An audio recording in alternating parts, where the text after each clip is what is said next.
But back to censorship. I'm all for censoring terrorists. I don't believe in censoring mere anti-Semitism or other bigotry, though. I'm for censoring calls to violence and other crimes, yeah, for sure. But we can't just censor hard feelings. And yeah, I'm sorry, hate is a feeling. Sorry you can't stop people from feeling a feeling. But if you try, especially if that feeling is hate or powerlessness, I'm guessing they're just going to feel that feeling even more. I don't think they've convinced Arthur Topham not to hate Jews. But what about censorship, not of terrorism and not of violence, not even of hate, but just of conservatives that's been blurred with hate? You're a hateful conservative. Using all the censorship apparatus that was built in the name of tackling terrorism, tackling violence, and tackling hate, whatever that is. And that brings me to the case of the New York Post, one of the largest and oldest newspapers in America. They had the audacity to report on the story of the year. Emails reveal how Hunter Biden tried to cash in big on behalf of family with Chinese firm. Let me read a little bit because I'm pretty sure you didn't see this story on the CBC. Hunter Biden pursued lucrative deals involving China's largest private energy company, including one that he said would be interesting for me and my family. Emails obtained by the Post show. One email sent to Biden on May 13, 2017 with the subject line, "Expectations," included details of remuneration packages for 6 people involved in an unspecified business venture. Biden was identified as chair, vice chair, depending on agreement with CEFC, an apparent reference to the former Shanghai-based conglomerate CEFC China Energy Company.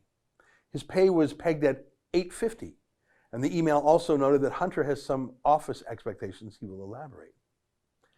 In addition, the email outlined a provisional agreement under which 80% of the equity of shares in the new company would be split equally among 4 people whose initials correspond to the sender and 3 recipients, with H apparently referring to Biden. It goes on and on. There's so much more. There's many stories that have come up since then. Biden has not refuted it. He's just mad to be asked about it. And Mr. Biden, what is your response to the New York Post story about your son, sir? I know you'd ask it. I have no response. It's another smear campaign.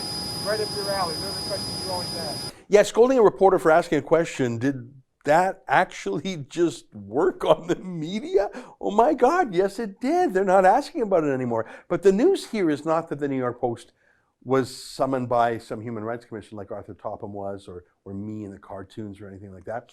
He wasn't censored by any government.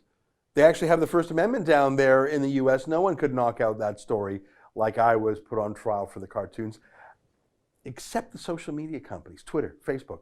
They just banned the story. They banned anyone from linking to it. They banned anyone from repeating it. Totally locked down the Twitter account of the New York Post itself, banning them from speaking. It's still banned today. Banning anyone who linked, including the official Trump campaign and various senior Trump spokesmen. There was no complainant that we know about. Remember, I had that complainant, that Muslim imam from Pakistan in my case. There's no information at all, no chance of a hearing, no chance for a lawyer, no chance to meet the case, no chance to fight the case, no transparency, no neutral oversight, no rules of procedure, none of that stuff. Just click, they're banned. Banned by whom? Oh, we don't know. Censored, just stopped 3 weeks before an election. And the rest of the media, if they weren't silent, they were cheering. Now, the New York Post is big enough that they didn't just disappear. They're kicking up a fuss.